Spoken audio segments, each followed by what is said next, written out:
Bismillahir-Rahmanir-Rahim. Brothers and sisters, what have you got prepared there? Now obviously when you enter a place and you're a guest and people want to welcome you, it's an opening. You know, like when we have a restaurant that you want to open it for the first time, or someone, you want to go into your home, or you want to receive your car, and if your husband loves you or your wife wants to get you a car, she makes it really nice and puts perfume in there and puts your little flower in there. I think women do that these days, Allahu A'lam. I think the men do that. And then you enter Jannah, and in that palace the angels have prepared an exquisite meal for you and your wife and the inhabitants of Jannah. There is a meal and a feast that you are going to receive as a welcome to all the inhabitants of Jannah. What is it? First of all, you get appetizers. As in the hadith, the appetizer is, and be patient with me when you hear it, it is the most tender part of the liver of a whale, fish. And you're thinking to yourself, liver? I don't even eat liver here, man. I'm going to eat it in Jannah. Is the first thing I say to you. It's a delicacy up there that makes you so hungry and wanting you to desire the real food. And when you say liver, and when you say meat, and when you say all these things in Jannah, it tastes nothing like over here. I mean, remember the first time you ever tasted a food that you don't like? But when you were a baby, you thought everything was really, really tasty.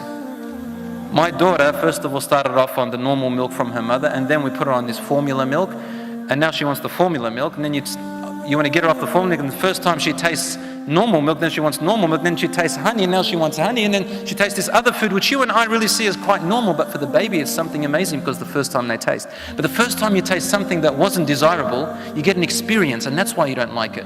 But in Jannah, when you say liver of the whale, it's not like the liver that you taste here. It's not like the fish that you taste here if you don't like fish. But beyond your imagination, you'll say, oh my God, this fish is something else, man. It tastes like cake. Cake is nothing. And up there, this is the appetizer. And then the angels say to you, eat, and you can't get enough of it. One tiny tender part of the liver of the whale feeds the whole of the inhabitants of Jannah as an appetizer. Yes. Then you get wine from a fountain called Salsabil, but it's not intoxicant.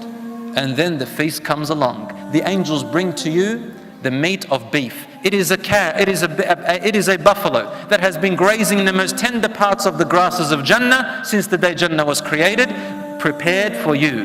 And it will be slaughtered, and then you will eat from its meat. You will eat beef, and you're thinking to yourself, but I don't like beef in this world. Well, in Jannah it's not the same beef. And guess what? It's been mixed with all the spices and all the things that you love. And Allah has created these angels, or these people who make it, and they are chefs. Imagine being created a chef by Allah subhanahu wa ta'ala to do that. This is what you will eat. And you have company. The best company is your spouse. Brothers and sisters in Islam, there are other things and maidens and people who come and serve you. Allah subhanahu wa ta'ala describes them in the Quran. You will look at them as if they were pearls, beautiful light. They are young people.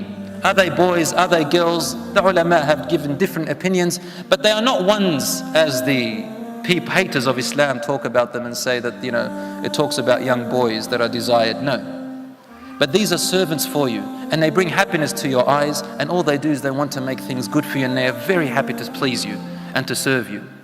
These are your servants. You live like a king.